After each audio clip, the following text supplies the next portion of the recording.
Gente, nesses últimos anos, o mundo em geral, né, a igreja também, passaram por muitas coisas. Novos perigos, comunidades divididas, inquietação, ansiedade.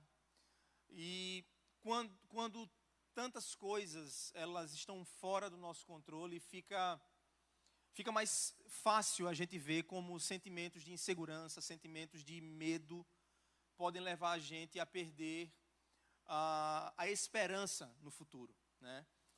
Pode levar a gente a desenvolver uma visão de futuro sem esperança. Mas Deus nos deu um presente que nos dá estabilidade em dias de instabilidade. E esse presente é a nossa fé. Uma fé prática é acreditar e confiar em Deus, apesar do que está acontecendo à nossa volta. É exatamente isso que separa os cristãos dos ímpios. Enquanto o medo e a incerteza definem o mundo à nossa volta, nós, os cristãos, somos chamados a permanecermos firmes. E essa nova série de mensagens é sobre isso. Essa nossa nova série de mensagens é sobre como nós devemos agir diante das diversas situações que nós enfrentamos na nossa vida. Nós estamos hoje dando início à nossa série Praxis. E nas próximas semanas nós vamos estudar juntos a carta de Tiago. Uma carta muito especial, uma carta extremamente prática, que traz tantos desafios para a vida da gente. Mas por que falar sobre a carta de Tiago? Eu irei explicar o porquê, mas antes eu queria abrir meu coração para vocês. Nós estamos crescendo como juventude. Ver o engajamento de vocês nas iniciativas que a gente propõe é algo incrível, é algo muito massa. Eu fico muito feliz de verdade com isso. Porque Deus ele tem dado crescimento. Mas esse crescimento traz uma grande preocupação, uma grande inquietação no meu coração, uma grande responsabilidade. Será que, de fato, nós estamos falando sobre vidas sendo transformadas, sobre jovens sendo transformados? E eu gostaria de levantar alguns pontos aqui com vocês. Em primeiro lugar, o nosso foco como IEB Jovem não é ser um ministério de jovens moderno, mas ser um ministério de jovens fundamentado na palavra de Deus. Jovens que creem e que praticam a palavra de Deus. Segundo, nosso objetivo não é ser um ministério cheio de pessoas, mas ser um ministério com jovens cheios de Jesus. Nós não estamos aqui para fazer show, nós não estamos aqui para fazer espetáculo, nós não estamos aqui para criar entretenimento. A nossa missão é levar jovens a um relacionamento verdadeiro com Jesus. É isso que nós queremos. Em terceiro lugar, a nossa missão não é fazer programações atraentes, mas produzir discípulos de Cristo. Essa é a nossa missão e nós estamos aqui para produzir discípulos maduros. Essa tem sido uma grande preocupação minha. Nós estamos produzindo discípulos maduros. Vocês estão crescendo na sua fé, vocês estão se tornando mais parecidos com Jesus e mais cheios de Jesus. Ou seja, tudo isso é sobre maturidade. E o livro de Tiago nos ajuda a pensar sobre isso. Sobre como viver a nossa fé de maneira plena e encarar as situações da vida de uma forma santa diante de Deus. E eu convido você a abrir a sua Bíblia em Tiago, capítulo 1. Nossa reflexão de hoje vai do versículo 1 até o versículo 8. Tiago, capítulo 1, do verso 1 ao verso 8.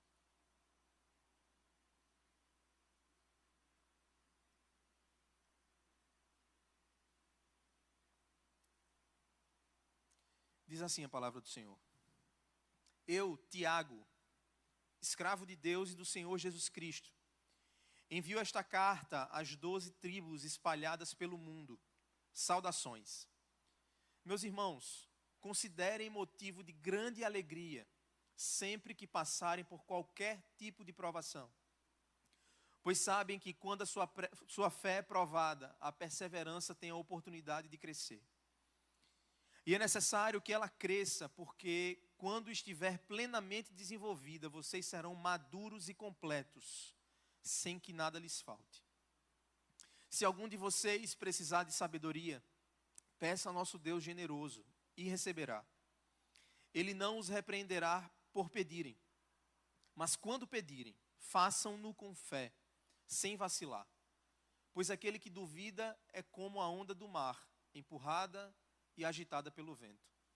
Ele não deve esperar receber coisa alguma do Senhor, pois tem a mente dividida e é instável em tudo o que faz.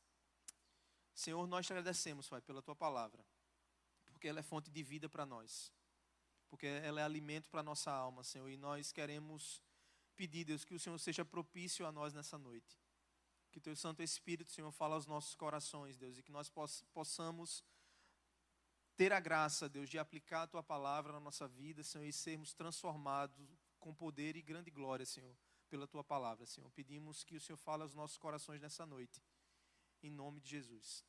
Amém. Gente, antes da gente falar sobre o tema de hoje propriamente dito, a gente precisa fazer algumas considerações sobre o livro de Tiago.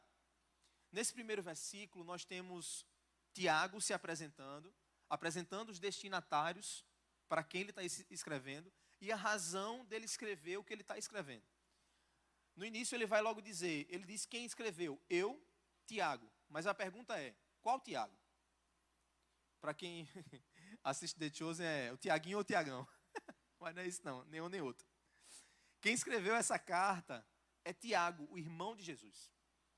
Depois do nascimento de Jesus, José e Maria tiveram outros filhos. E quem está escrevendo essa carta é o irmão de Jesus. Alguém que conheceu Jesus de uma forma como ninguém conheceu. Os discípulos caminharam com Jesus por 3 anos. Tiago viveu com Jesus por 33 anos. Tiago dividiu o beliche com Jesus. Tiago deve ter sido aquele camarada que ficou enchendo o saco de Jesus muitas vezes. Você que tem irmão mais novo sabe o que eu estou falando. Né, Thalita? Ela não está aí hoje não, né? Está não. Está no trabalho. Tiago foi um cara que cresceu com Jesus a vida toda. É um homem muito importante, que vai falar para nós sobre como a vida de Jesus ela é prática, para nos ensinar também. Mas mais do que isso, ele se tornou pastor de uma das igrejas mais importantes do Novo Testamento. Ele se tornou pastor da igreja de Jerusalém.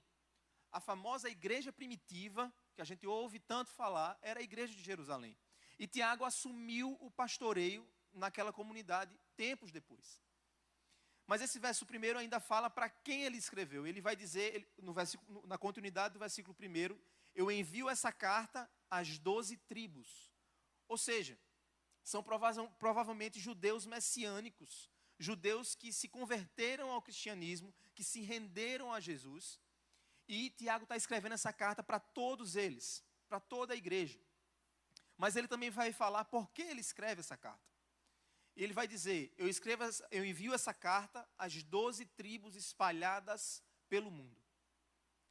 Ou seja, essas pessoas elas não estavam mais em Jerusalém. Elas haviam fugido de Jerusalém. Elas haviam corrido dali porque estavam vivendo tempos difíceis, tempos de grande perseguição. Porque os cristãos, eles consideravam Jesus como Kyrios, como Senhor. Só que isso era um termo, era uma forma que só era aceitável se referir como Kyrios ao imperador romano. Então Roma ele começa a perseguir e a matar os cristãos, fazendo da morte dos cristãos um espetáculo público. O imperador levava nossos irmãos e nossas irmãs na fé para as arenas e ordenava que eles negassem a sua fé. E quando eles não negavam a sua fé, eles eram dilacerados por leões, por tigres, por feras selvagens. Os irmãos da igreja de Jerusalém foram perseguidos brutalmente por causa da sua fé durante esse período.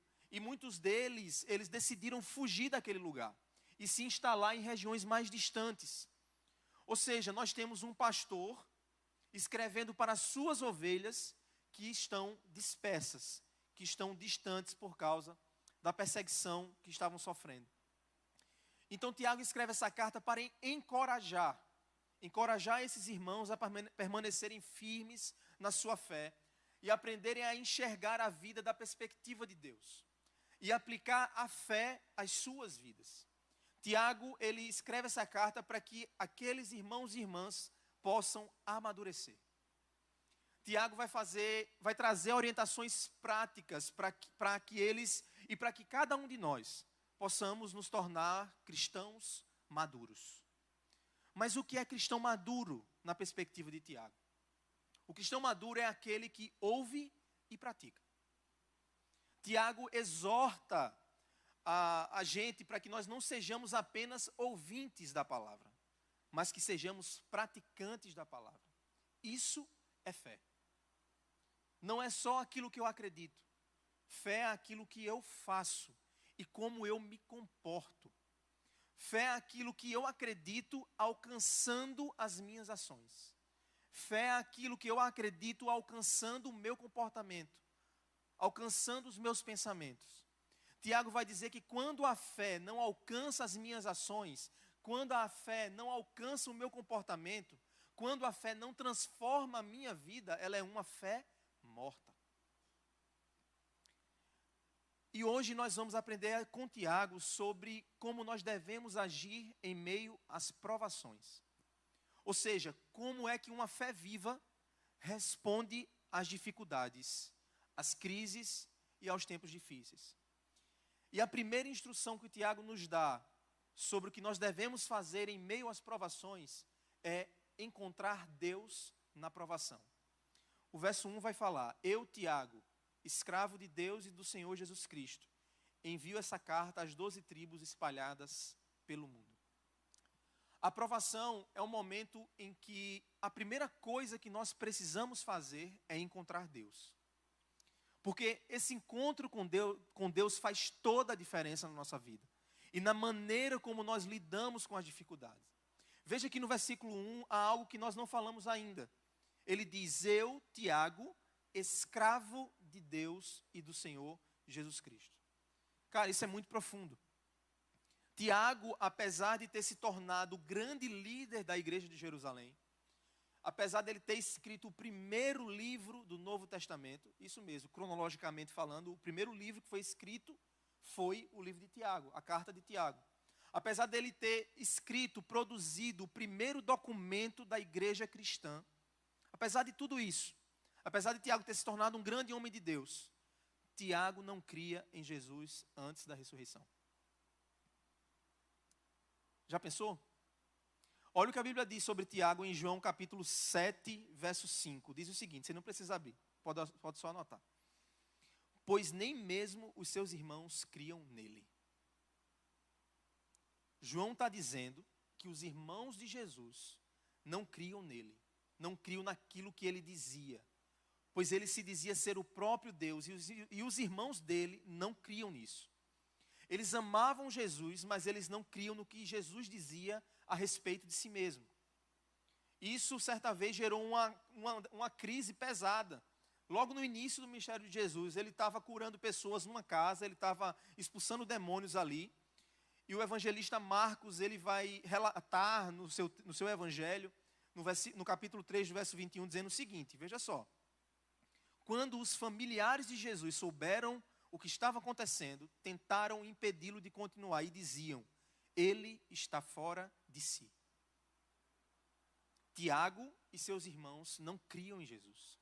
Então a pergunta é: o que aconteceu na vida de Tiago para ele se tornar esse grande homem e se intitular como escravo de Deus e do Senhor Jesus Cristo? Sabe o que aconteceu? A ressurreição. Tiago estava diante de Jesus no momento da crucificação. Tiago viu seu irmão sendo esmagado por Roma. Mas o texto de 1 Coríntios 15, 7 vai dizer: mais tarde ele apareceu a Tiago e posteriormente a todos os apóstolos. Sabe o que significa? Caiu a ficha para Tiago naquele momento. Tiago se deu conta que o Salvador do mundo dormia no mesmo quarto que ele. Naquele momento, Tiago vê Jesus ressuscitado e ele se rende a Jesus. E a sua vida é transformada.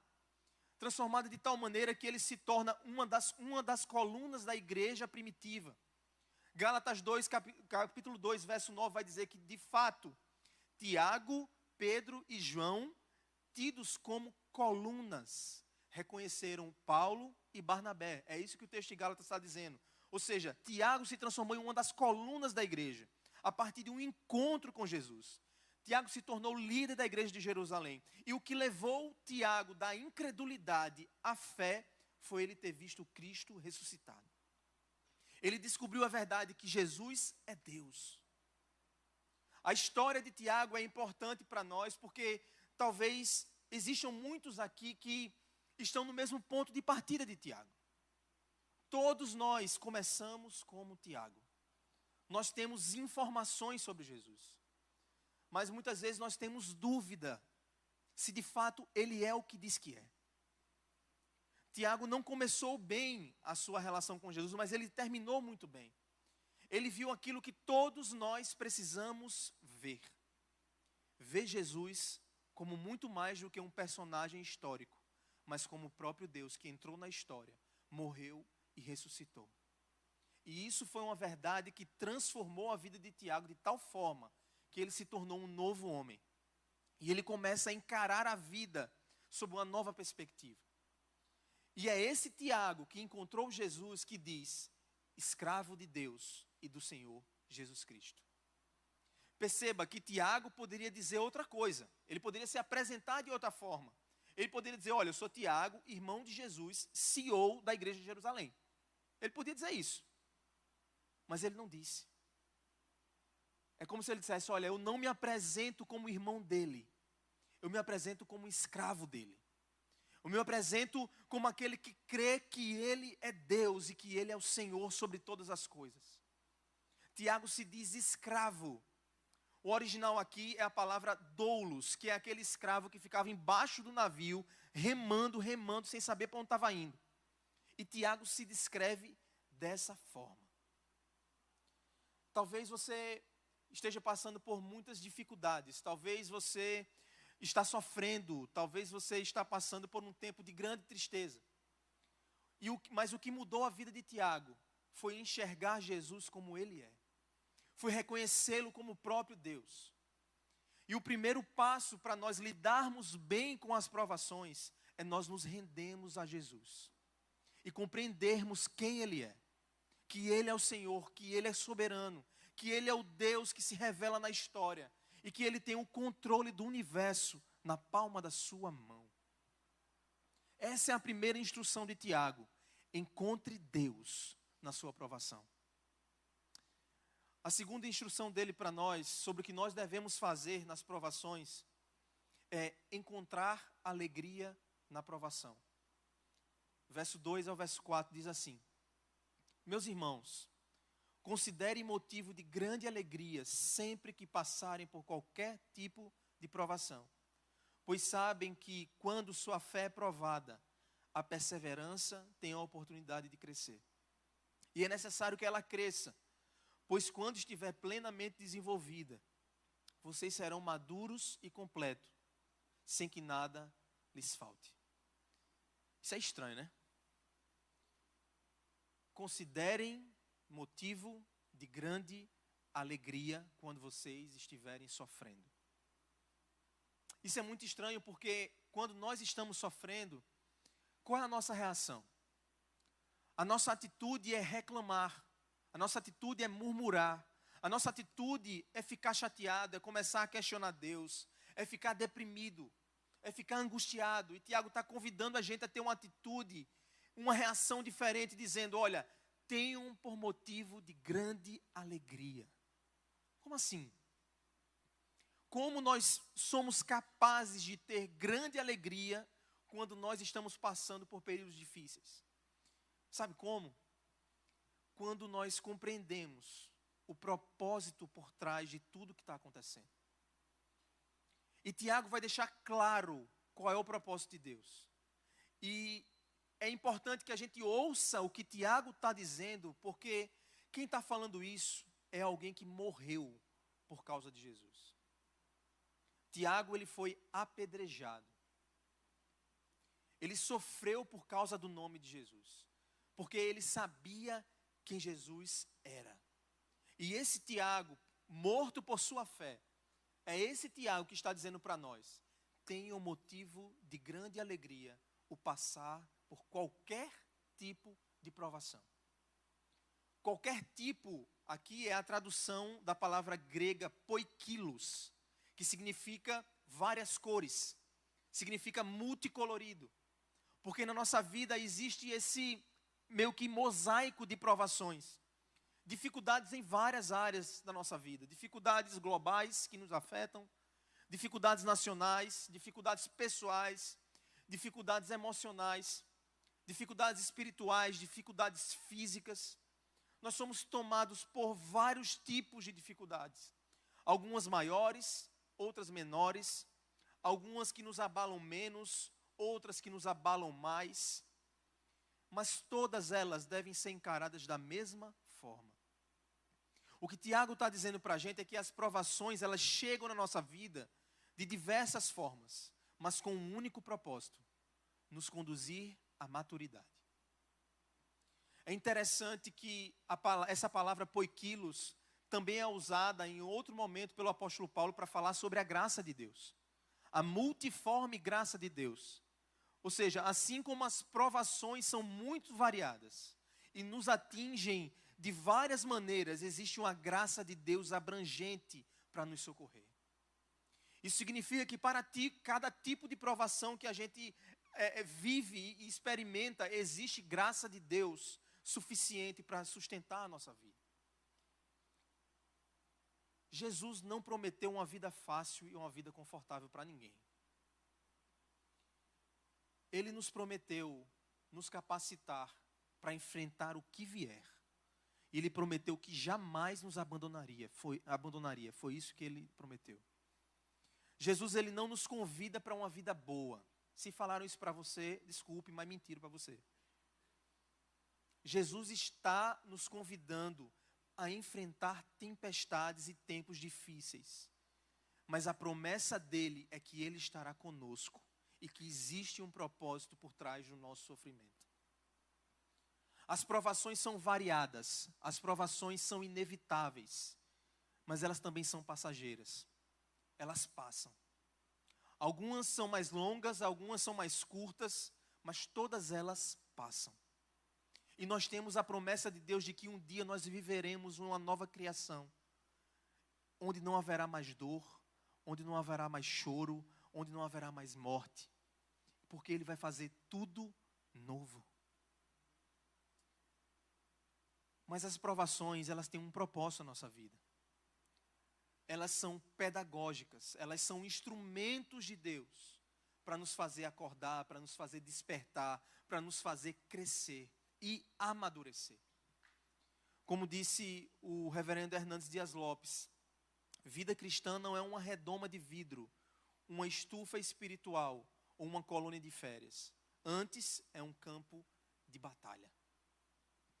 O fato de nós sermos amados por Deus não nos isenta do sofrimento. O fato de nós sermos filhos e filhas de Deus não nos blinda das dificuldades. Deus permite as dificuldades e o sofrimento porque Ele é um bom Pai e Ele tem um propósito em cada uma delas. E qual é o propósito? Tiago continua dizendo no verso 3: pois vocês sabem que quando a sua fé é provada, a perseverança tem a oportunidade de crescer. Através das provações, meu irmão e minha irmã, Deus está nos convidando a participar da obra que Ele está fazendo na nossa vida. E a nossa participação é essa: uma perseverança alegre. A palavra perseverança aqui significa persistir com paciência e com constância. É uma persistência ativa e não passiva. A ideia é que um peso está sendo colocado sobre a gente E a ideia é nós estarmos sendo pressionados de todos os lados, mas a gente consegue persistir contra essa pressão, lutar contra essa pressão, e quanto mais nós lutamos contra essa pressão, mais nós crescemos. Existem duas maneiras da gente lidar com as provações, com os sofrimentos. Uma delas é fugir, é desistir, e a outra é perseverar. É aquilo que Tiago está nos chamando. Não fuja da sua dor. Não fuja do seu problema. Nós temos esse hábito de fugir de tudo aquilo que dói. Mas o que Tiago está nos convidando é, em vez de fugir, persevere. Corra para os braços do Senhor. Porque Ele pode tratar todas as suas feridas. Ele entende que muitas dessas feridas são importantes para a nossa maturidade, para o nosso crescimento espiritual. Então, não fuja, não desista. E Tiago continua dizendo no verso 4, é necessário que a perseverança cresça. Ou seja, obedecer a Deus na provação tem a ver com perseverar. É necessário que ela cresça. Por quê? Pois quando estiver plenamente desenvolvida. O que isso significa? Isso significa que se eu não pular etapas, se eu não queimar as etapas por conta do sofrimento, da pressão, se eu não desistir, o que é que vai acontecer? O texto está dizendo, vocês serão maduros e completos, sem que nada lhes falte. A palavra maduros aqui significa adulto perfeito. Ou seja, nós não seremos crianças imaturas.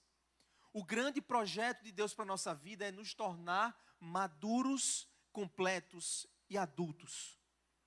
Porque pessoas imaturas jamais serão pessoas felizes. Uma criança mimada jamais será um adulto feliz. E um cristão mimado jamais será um cristão feliz. Portanto, o propósito de Deus na sua vida não é a sua felicidade. O propósito de Deus na sua vida é a sua maturidade.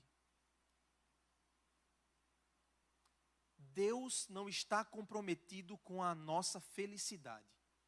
Deus está comprometido com a nossa maturidade. E Ele, como um bom pai, Ele está garantindo que eu e você nos tornemos filhos adultos. Só que para isso acontecer, nós precisamos perseverar com alegria. Gente imatura faz muita besteira. E uma das coisas que gente imatura faz é ler a Bíblia errado. Uma das coisas que o imaturo faz é, por exemplo, olhar para aquele texto de Romanos 8, 28, que todas as coisas cooperam para o bem, achando que só pode acontecer coisa boa na minha vida. E o imaturo, ele interpreta esse texto de maneira errada. A primeira coisa que nós precisamos entender sobre esse texto é que ele está dizendo que todas as coisas cooperam para o bem daqueles que amam a Deus. Ou seja, não é para o bem de todas as pessoas. É somente para o bem daqueles que amam a Deus. E Jesus define o que é amar a Deus.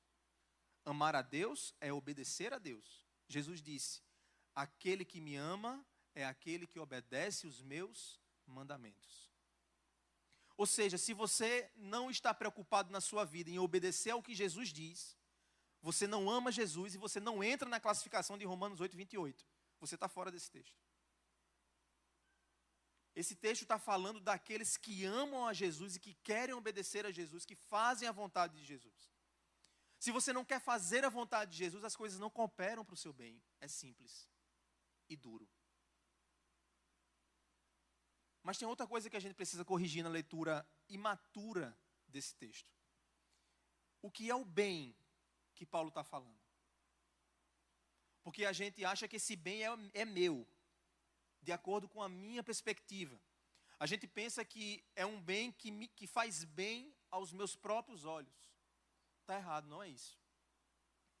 Se o bem nesse texto for uma questão financeira, por exemplo, e nós estivemos passando por um período de provação financeira, então Deus falhou. Se o bem aqui é você estar bem de saúde e você está passando por uma enfermidade séria, então Deus falhou. Dá para entender que não faz sentido essa visão? Romanos 8, 28 não está falando sobre esse tipo de bem. E sabe qual é o bem que Romanos 8, 28 está falando? O bem aqui é ser como Jesus. Esse é o bem. E facilmente Deus pode sacrificar a nossa saúde, as nossas finanças, tirar coisas importantes da nossa vida para garantir o processo da gente se tornar parecido com Jesus. Deus está comprometido com a nossa maturidade, não é com a nossa felicidade. E é por isso que nós precisamos encontrar alegria em perseverar nas provações. Deus nos convida a cooperar no propósito dessa transformação com alegria. Portanto, a nossa alegria não está nas provações. A nossa alegria está no propósito de Deus em nos fazer semelhantes a Jesus. Deus usa as provações para revelar o nosso verdadeiro eu, para mostrar quem nós somos, para mostrar coisas que nós valorizamos na nossa vida acima de Deus. Coisas com as quais nós construímos uma relação que deveria ser a nossa relação com Deus. Ele usa as provações para nos lembrar que nós somos falhos e que nós precisamos dele. Como você tem reagido às provações? Como você tem reagido? Você tem perseverado com alegria ou você tem desistido? Ou você tem abandonado esse processo? Porque se nós queremos amadurecer, nós precisamos perseverar alegremente. Está passando por um momento difícil no trabalho? Ao invés de desistir, persevere. Está passando por um momento difícil na sua vocação? Ao invés de desistir, persevere. Está passando um momento difícil na sua família? Ao invés de desistir, persevere. Em vez de murmurar, em vez de reclamar, em vez de ficar amargo, em vez de se enfiar numa caverna, se alegre. Essa alegria é a confiança segura na soberania de Deus, de que Ele está no controle, de que Ele sabe o que está fazendo e de que Ele sabe para onde está nos levando. Encontre Deus na sua provação, encontre alegria na sua provação. Mas em último lugar, precisamos encontrar sabedoria na provação. Versos 5 a 8 diz o seguinte: se algum de vocês precisar de sabedoria, peça a nosso Deus generoso e receberá. Ele não nos repreenderá por pedirem, mas quando pedirem, façam-no com fé, sem vacilar. Pois aquele que duvida é como a onda do mar, empurrada e agitada pelo vento. Ele não deve esperar receber coisa alguma do Senhor, pois tem a mente dividida e é instável em tudo o que faz. Se alguém precisar de sabedoria, quem não precisa? Alguém aqui não precisa de sabedoria? Levanta a mão. Todos nós precisamos. E olha que maravilhoso isso, é que o nosso Pai, Ele está dizendo para a gente que quer ter essa relação conosco. Ele quer dar sabedoria a nós. Assim como Ele deu sabedoria a Salomão, Ele quer nos conceder sabedoria. Deus é um Deus generoso e Ele vai nos dar essa sabedoria se nós pedimos. É isso que o texto está dizendo. Eu fico, às vezes, imaginando as próximas etapas da vida de Vitinho. Ele está crescendo, né, e enfrentando desafios no seu dia a dia. E para mim será um prazer enorme ver ele se aproximar, abrir o coração e falar: pai, eu preciso de ajuda. O que eu devo fazer nisso aqui? É essa relação que Deus está nos convidando. É para essa relação que Ele quer que a gente se aproxime e compartilhe, para que Ele divida conosco a sua sabedoria infinita. Não importa o que você está passando, Deus te convida a aprender diretamente com Ele, a como enfrentar tudo isso. Mas a gente precisa fazer uma observação aqui. Existe uma diferença grande entre sabedoria e conhecimento. A carta de Tiago, ela é comparada ao livro de Provérbios. É uma carta de sabedoria. Tiago vai, então, ao longo dessa carta, compartilhar conosco essa sabedoria de Deus, que ele aprendeu vivendo com Jesus por 33 anos. Tiago vai compartilhar a vida de Jesus, e é incrível porque Tiago usa o Antigo Testamento várias vezes, mas Tiago vai usar cerca de 20 vezes as bem-aventuranças de Jesus. Tiago vai usar as palavras de Jesus para nos ensinar. Tiago vai nos explicar como Jesus vivia e como a gente deve viver. Então, qual é a diferença entre sabedoria e conhecimento? Conhecimento é você conhecer a verdade. Sabedoria é o que eu faço com a verdade. Um exemplo, conhecimento é você saber que o tomate é uma fruta. Tomate não é verdura, tomate é uma fruta. Sabedoria é você saber que não se deve colocar o tomate na salada de frutas. Ou seja, é o que você faz com a verdade que você sabe. O conhecimento ele é teórico, mas a sabedoria ela é prática. O conhecimento ele preenche bibliotecas, mas a sabedoria preenche os nossos corações. O conhecimento fornece informações, mas a sabedoria fornece transformação. Conhecimento é sobre aquilo que você acredita, sabedoria é sobre como você vive. A sabedoria alcança as nossas atitudes, as nossas ações e o nosso comportamento. A fé afeta aquilo que eu creio e o que eu faço. Se a minha fé não muda as minhas atitudes, a minha fé é uma fé medíocre. A fé transforma a minha vida, me traz novas atitudes, faz eu me tornar cada dia mais parecido com Jesus. E Tiago está convidando a gente a crer e não duvidar e a confiar no Senhor, de que se nós pedirmos sabedoria, Ele vai nos dar sabedoria. E como é que a gente pode encontrar essa sabedoria? Através da oração. Clamando ao Senhor com fé, pedindo, como o próprio texto diz. A gente pode encontrar sabedoria buscando Deus através da sua palavra. Tendo o nosso tempo devocional, entrando no nosso quarto, fechando a nossa porta. Não tem como crescer na fé se a gente negligencia essas coisas, gente. Nós podemos encontrar sabedoria tomando conselho de irmãos na fé mais experientes. É por isso que os nossos R3 são uma coisa tão importante, é algo que eu sempre falo, cara. Se você tem uma oportunidade, irmão, participa do R3. Nesses encontros, Deus está constantemente se revelando, trazendo sabedoria, a sua sabedoria para nós, para cada um que está participando. E para terminar, eu queria só colocar alguns pontos para a nossa aplicação. Primeiro, perseverar com alegria nas provações é o segredo para viver o propósito de Deus. De ser moldado pelo Senhor, até que nós sejamos como Jesus. Peça ao Senhor que Ele opere o milagre de colocar alegria no seu coração, no meio de tudo que você está passando. Não alegria na provação, alegria sobre o propósito dessa provação. Segundo, Jesus não prometeu uma vida fácil e confortável. Ele prometeu nos capacitar e jamais nos abandonar. Foi isso que Ele prometeu. Terceiro, não fuja da sua dor. Vivencie a sua dor. Suporte, persevere. Corra para os pés de Jesus, porque Ele pode tratar as suas feridas.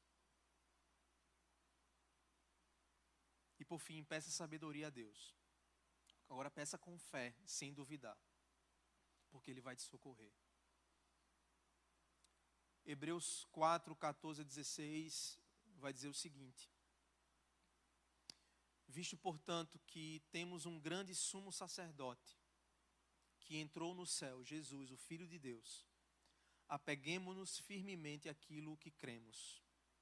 Nosso sumo sacerdote entende as nossas fraquezas, pois enfrentou as mesmas tentações que nós, mas nunca pecou. Assim, aproximemo-nos com toda a confiança do trono da graça, onde nós receberemos misericórdia e encontraremos graça para nos ajudar quando for preciso. Que o Senhor nos abençoe. Deus, nós agradecemos, Senhor, pela Tua palavra, Deus. Agradecemos, Pai, porque o Senhor nos encontra aqui em diferentes realidades, Senhor, experimentando diversas situações, algumas não tão pesadas, outras extremamente pesadas, Senhor, que só o Senhor conhece. Mas, Senhor, nós queremos pedir que o Teu Espírito Santo nos socorra nessa noite, Deus. Pedir que o Teu Santo Espírito, Senhor, nos coloque nos braços, Deus, de verdade, Senhor, porque nós precisamos enfrentar, Deus, essas provações que nós temos passado, Deus, com alegria no nosso coração. Alegria em saber, Deus, que essas provações que nós enfrentamos, Senhor, elas são um caminho que o Senhor usa para nos tornar mais parecidos com Teu Filho Jesus. Deus, e não existe nada que possa trazer mais alegria ao nosso coração. Não pode haver nada, Senhor, que se compare a se tornar mais parecido contigo, Jesus. Queremos pedir, Deus, que o Senhor nos dê, Deus, uma postura correta, Deus, no meio das provações. Que o Senhor nos ajude a Te encontrar, Senhor, nessas provações. Que o Senhor se revele de maneira poderosa a nós, Deus. E que a gente aprenda o máximo com cada coisa que o Senhor quer nos ensinar. Que a gente, Senhor, encontre, Deus, alegria nisso, Deus. Alegria de saber, Deus, que o Senhor está fazendo a Tua obra em nós. E que a gente encontre sabedoria, Deus. Sabedoria vinda do teu trono, Senhor, para nossas vidas, Senhor. Que a gente possa, Deus, aprender e viver, Deus, conforme o Senhor nos instrui pela Tua palavra, Senhor. Que nós possamos crescer, que nós possamos amadurecer, Deus. Pedimos que o Senhor continue a falar conosco ao longo, Senhor, dessa série de mensagens, Deus. Em cada tema que a gente vai tratar aqui. E que nós sejamos, Deus, encontrados pelo Senhor como filhos e filhas maduros, amadurecidos, para a Tua honra e Tua glória. Assim nós oramos, Senhor, em nome de Jesus.